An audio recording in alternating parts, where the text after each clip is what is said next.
हाँ खत्म टाइम आप गया? ओके। अल्लाह साहब आप मुझे एक बात, 13.5 मिनट आपने 13.5 मिनट आपने बात की। एक बात मुझे बताया, आप शिया को मुसलमान समझते हैं काफिर? शिया मुसलमान है काफिर? मुफ्ती साहब मैं तो बता चुका हूँ, हम तो काफिर समझते हैं। शिया काफिर है, जमहूर तो मुसलमान समझता है ना शिया, आपको पता है? नहीं, जमहूर मुसलमान नहीं समझते। जमहूर जमात उमरिया के शिया को मुसलमान नहीं समझते? नहीं, आप जमहूर जमात उमरिया के पाकिस्तान की उलमा की अक्सरियत शिया को मुसलमान नहीं समझते? आप क्यों झूठ? नहीं, वो मुनाफिकत करते हैं, शिया मुनाफिकत करते हैं। बहरहाल आप अपनी टर्म में बात करें, मैं दूंगा अल अजहर बात कीजिए। सऊदी अरब के जो हैत किबार उलमा हैं, इंडिया के जो मुख्तलिफ इफ्ता के इदारे हैं, पाकिस्तान के सरकारी इफ्ता के इदारे, ये सब शिया को मुसलमान समझते हैं। आलम इस्लाम के जितने मुफ्ती हैं सरकारी और जितने अक्सर बड़े बड़े इदारे हैं, सब शिया को मुसलमान समझते हैं। आप कहते हैं फिर कहते हैं कि अक्सर मुस्लिम को मुसलमान नहीं समझते। आपकी बात गलत है। अच्छा देखिए मेरे मोहतरम, ये मैंने बिहार की भी पेश कर दी, वो भी जवाब दे दिया। अब ये कहते हैं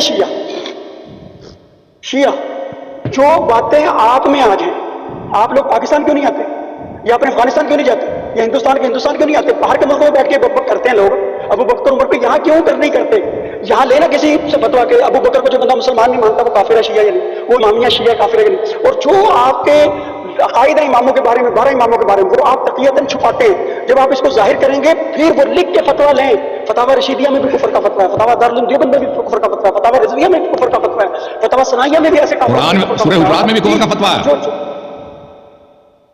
बीच में ना बोले। अब ये बात कर रहे हैं जी जनाब, अब मुझे बताएं, ये मुझे बताएंगे, ये मुझे बताएंगे।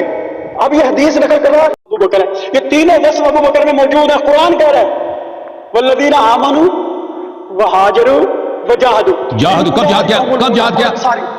कब जहाद? गज़वा बदर, दिखाओ किताब में उसने पत्थर भी मारा। किताब दिखाओ कि उसने पत्थर भी मारा।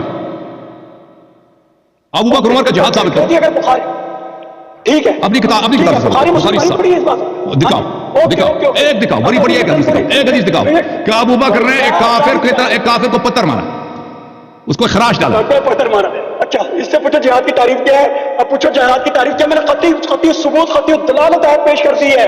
वल्लज़ीना आमनू वहाजरू वजाहदू फी सबीलिल्लाहि वल्लज़ीना आवौ व नसरू उलाइका हुमुल मुमिनून हक्का, उलाइका हुमुल मुमिनून हक्का वल्लज़ीना आमनू वहाजरू वजाहदू फी सबीलिल्लाहि वल्लज़ीना आमनू वहाजरू। हालांकि ये अतफ के साथ है, आपको पता है अतफ के साथ है। और ये आयत कतई सबूत तो होती कुरान की आयत, कतई दलालत है इस बात पर। इद हुमा फिल गार में बता दिया गया कि हिजरत करने वाला कौन था, ईमान भी आ गया। जब मुसलमान भागने के लिए मैं भी इनके साथ भाग पड़ा। भागे हुए लोगों में उमर बिन खत्ताब नजर आई। ये भी किसी सुनाओ उन्होंने बच्चों को, ताकि ये और भागने की इनकी स्पीड तेज हो। यह तुम्हारी सही बुखारी है, जल्द इसकी 5 जिसके अंदर लिखा, जब सारे मुसलमान भाग रहे थे, भागते हुए लोगों में उमर बिन खत्ताब नजर आई। तो जब इनसे पूछा लोग क्यों भाग रहे हैं, उन्होंने फरमाया अल्लाह का यही हुक्म है, भागो। यही हुक्म है अल्लाह का कि भाग जाओ। ये किसी बच्चों को ना सुनाया करो। आओ अब और टू की रिवायत पढ़ते हैं, और टू से भी स्पीड किसकी तेज थी वो भी सुन लो। ये जल्द 5 से बुखारी की हदीस नंबर आपके सामने है। ये यहाँ पे रिवायत लिखी है कि जब यहाँ पर जो है जंग शुरू हुई तो क्या हुआ कि ये देख लो, जब हम पर वो गालिब आ गए तुम लोग हमारी मदद के लिए ना आना। फिर जब हमारी मतभेड़ कफार से हुई तो इनमें भगदड़ मच गई। मैंने देखा इनकी औरतें पहाड़ियों पर बड़ी तेजी के साथ भागी जा रही थी, पंडलियों से ऊपर कपड़े उठाए हुए, जिससे इनकी पाजेबें दिखाई दे रही थी। यानी कि वो जो औरतें थी, जब जंग शुरू हुई तो औरतें इतनी तेजी से पहाड़ियों के ऊपर भाग रही थी कि उन्होंने जो कपड़े थे उनके पंडलियों से ऊपर थे, उनकी पाजेबें भी नजर आ रही थी। यानी कि जो औरतें पाँव में पाजेबें नहीं डालती, वो पाजेबें भी नजर आ रही थी। यानी कि इतनी स्पीड से औरतें भाग रही थी। और जब वो सारे भाग रहे थे, जब जंग शुरू हुई तो इतना बुरा हाल था, किसी को कुछ समझ नहीं आ रहा था क्या हो रहा क्या नहीं हो रहा। हर शख्स भाग रहा था, सब भागे चले जा रहे थे। ठीक है, अब आगे सुनिएगा वो क्या कहते हैं। फिर आगे इस हदीस के अंदर ये लिखा हुआ है कि जब सब भाग रहे थे तो भागते हुए लोगों में उमर बिन खत्ताब नजर आई। ये देख लें, जब सब भाग रहे थे, औरतें मत भाग रहे थे, तो उन सब के अंदर उमर बिन खत्ताब नजर आए। तो मैंने इनसे पूछा लोग क्यों भाग रहे हो, उनका अल्लाह का यही हुक्म है। आओ अब आपको बताते हैं कि ये इनका हाल था। ये किस्से थे इनके कि ये बच्चों को किसी अगर ये सुना दे तो इनके बच्चे भी बोलेंगे ये कौन सा किस्सा सुना दिया। ये इनकी हालतें थी। और ये इस मस्जिद की बाजी, ये बुखारी शरीफ है, उसका भी हवाला ले लो। यह तुम्हारी बुखारी है, सही बुखारी जिल्द 5 है। और ये तो वो जनाब उमर है कि औरतें जो भाग रही थी, इनके पजेबे भी नजर आ रही थी। पता नहीं चल रहा था मर्द कौन है और औरत कौन है। और उन सब के दरमियान जो नजर आए वो जनाब उमर साहब थे। और इनसे जब पूछा लोग क्यों भाग रहे, तो उन्होंने कहा अल्लाह का यही हुक्म है कि भागो, बस भागे चले जाओ, कोई बात ना करो, भागो, क्योंकि अल्लाह का हुक्म है। तो ये आपकी किताब है सही बुखारी। उम्मीद है, यकीन है कि ये वीडियो आपको अच्छी लगेगी।